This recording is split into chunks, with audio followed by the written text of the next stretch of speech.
BRS Congress పార్టీలపై కేంద్ర మంత్రి కిషన్ రెడ్డి తీవ్ర స్థాయిలో విమర్శలు గుప్పించారు. కాంగ్రెస్ బీఆర్ఎస్ పార్టీలు మజ్లిస్కు బానిసలుగా మారాయని ఆరోపించారు. రెండు పార్టీలు కలిసి హైదరాబాద్ను మజ్లిస్ పార్టీకి అప్పగించారని అన్నారు. ఎమ్మెల్సీ ఎన్నికల్లో అన్ని పార్టీలు పోటీ చేస్తాయనుకున్నామని చెప్పారు. అయితే కాంగ్రెస్ బీఆర్ఎస్లు మజ్లిస్ను గెలిపించాలని అనుకుంటున్నాయని ఆరోపించారు. రాష్ట్రంలో అధికారంలో ఎవరు ఉంటే వాళ్లతో అంటకాగి హైదరాబాద్ను దోచుకోవడం ఎంఐఎంకు అలవాటని విమర్శలు గుప్పించారు. హైదరాబాద్ స్థానిక సంస్థల కోట ఎమ్మెల్సీ ఎన్నికల్లో ఎంఐఎం వ్యతిరేకులంతా బీజేపీ వైపు నిలబడాలని కిషన్ రెడ్డి కోరారు. ఎంఐఎం, కాంగ్రెస్, బీఆర్ఎస్ మూడు పార్టీలు ఒకటేనని ఆరోపించారు. ఎమర్జెన్సీలో కాంగ్రెస్ పార్టీకి శ్రీమతి ఇందిరాగాంధీకి వ్యతిరేకంగా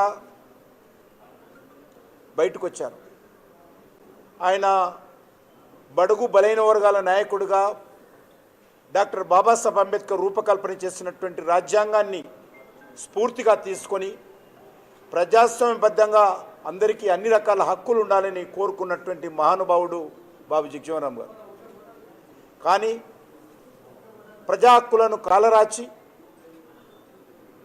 రాజకీయ నాయకులను, పత్రికా విలేకరులను, ఉద్యమకారులను, సామాజిక వేత్తలందరినీ కూడా జైల్లో పెట్టినప్పుడు బాబు జగజీవన్ గారు కాంగ్రెస్ పార్టీతో విభేదించి బయటికి వచ్చి స్వతహా రాజకీయ పార్టీని స్థాపించిన తర్వాత 77లో జయప్రకాష్ నారాయణ పిలుపుతో వారు స్థాపించినటువంటి పార్టీని బాబు జగజీవన్ గారు జనతా పార్టీలో విలీనం చేసి